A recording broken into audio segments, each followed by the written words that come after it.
The following I wanted to do actually for a very long time, and this is kind of doing reaction videos but also analyzing existing trailer music. So the first track is Audio Machine, We Are Gods, and it's probably most known currently for being used in the Black Widow trailer. Let's go.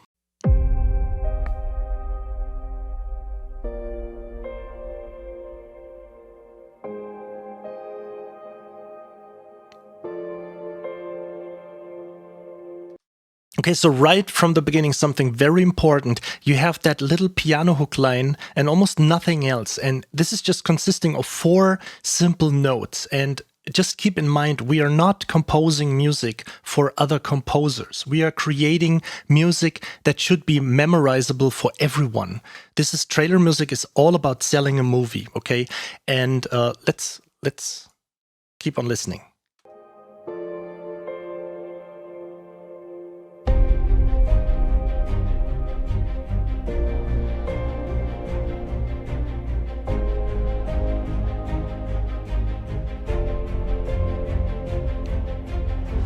Okay, so right now, so far, we have some lower pads coming in, some bass patches, and we also have the melody continuing. There is no experiment going on. It just stays with these 4 notes over and over again. But what is very important, after 4 bars, we have this build-up with the strings and the bass patches.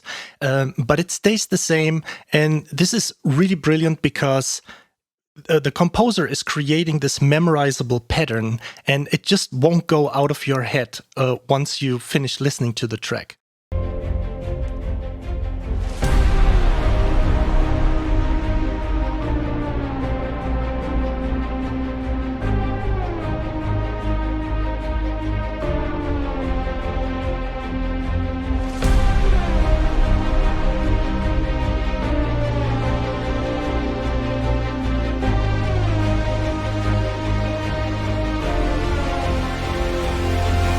Okay, so again, very important, the pattern, the melody stays the same. The only thing that happens is that there is kind of like this synth sound with that smearing down note happening, and some lower patches, some subtle hits, but it all changes the dynamics to a higher level. But overall, it stays the same. The melody never changes.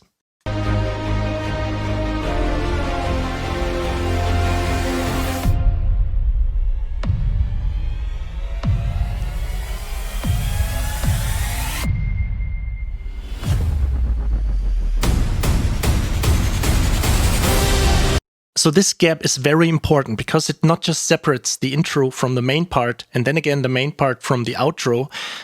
It's also very important to have these gaps to create some kind of tension moments where some dialogue is happening. And the other thing is, it's very important for the trailer cutters, because if they don't need this gap, they can easily cut it out.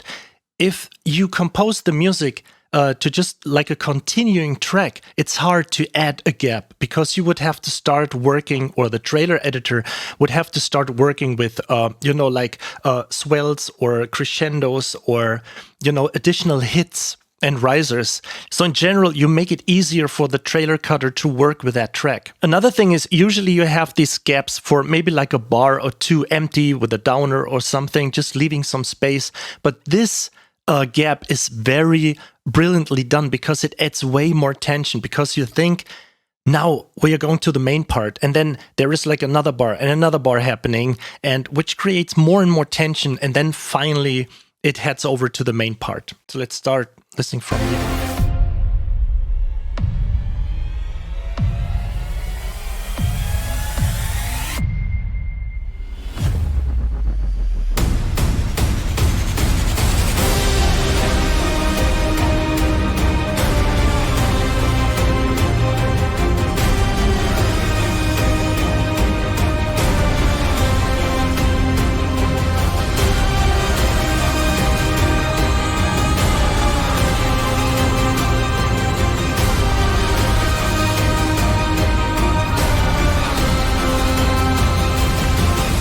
So again, the main part of that track is all about that piano melody from the very beginning. This pattern evolves more and more and more. Now we have high strings being added. We have all the percussions going on.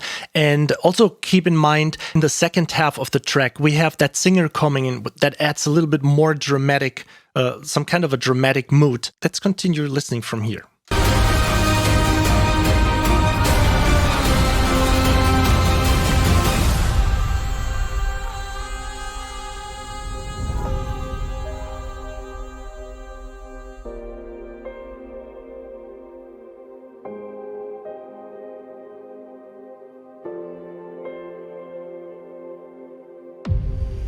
Okay, so we are now basically back to the intro. We have that light piano melody going on. We have some subtle vocals going on that add a little bit of a dramatic mood. And now it's all preparing for the final part.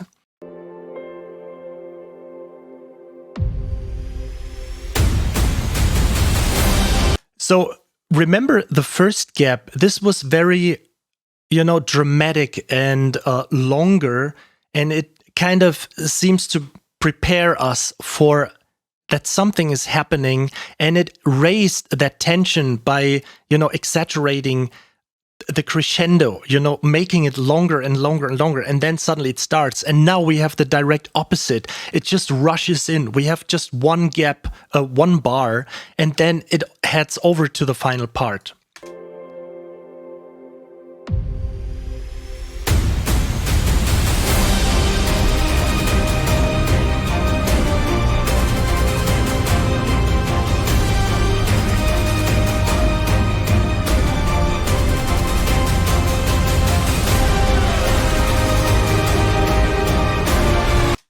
Okay, so for now, everything stays the same again. Obviously, the chords change. It all becomes bigger and bigger and bigger. But what is so very important to understand, again, I can't press this often enough, is that this piano melody never changes. And this is really important to create this memorizable pattern. To be honest, I've listened to a lot of trailer tracks, also trailer tracks from aspiring composers, and it seems to be the main problem when writing a track to create that pattern, because I'm not really sure what it is.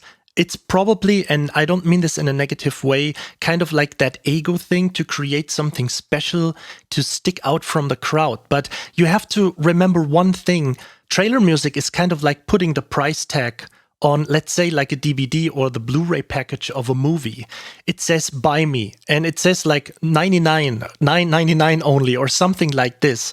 If you have that DVD or a Blu-ray package, but the price tag is like, like this big, and it has like 10,000 arrows pointing towards the actual package of that movie, and you have it all written in like fancy Gothic fonts or whatever fonts, and in all kinds of shimmering colors. This is just not what it has to be. The price tag has to be little. It most of the time is red, and it simply says on sale or buy me or $9.99. Just watch me. And this is what trailer music is all about. And this is why again, it is so important to create this pattern. And of course, adding lots of emotional elements like these high soaring strings, the dramatic vocal lines and stuff like this. So also it's very important to understand that this simple piano pattern, or that synth line or horn line, what it becomes later, would be too boring if this would be the only element. So you also have to pay attention to what's happening in terms of counter melodies, additional melodies like the singer. Let's listen to the final part again and see how everything comes together.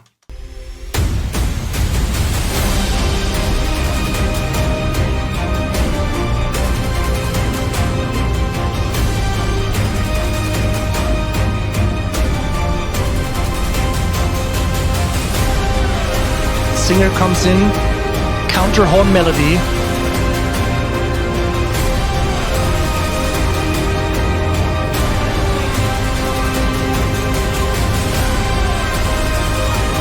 More drama.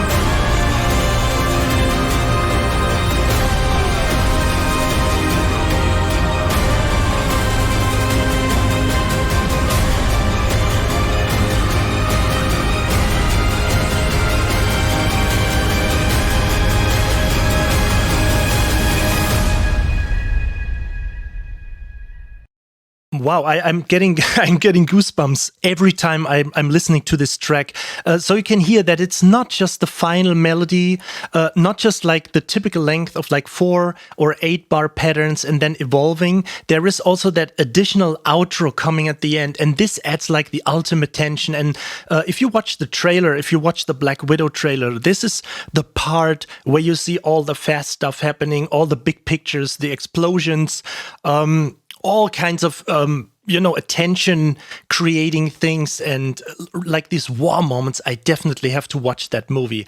And the track, as I said before, it's brilliant because after that, let's listen to that final part again, how it just gets out of that typical pattern of the last building part and then goes up to this ultimate climax at the very end.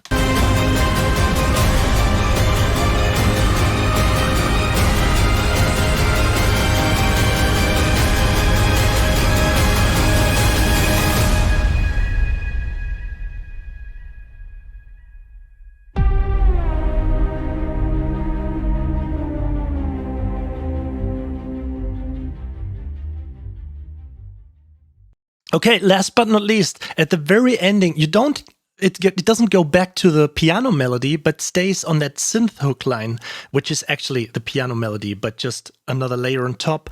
And this is very cool because we don't go back to something we would have expected. It goes to that synth hook line, not to the piano. Everybody would probably say, yeah, now it goes back. And also there is another gap happening. It wasn't just exactly after 4 hits, but a little bit longer. So you would expect it probably again, but it takes a little bit more time. And this also creates a little bit more attention, even though the track is over already. Okay, so I really hope you enjoyed this. Thanks for your precious time. Let me know what you want to see next. Let me know if you found this interesting. Give me some feedback, give me some comments, leave a like. I would be also happy if you subscribe to my channel if you haven't already. And as always, thank you so much for watching and see you on the next video.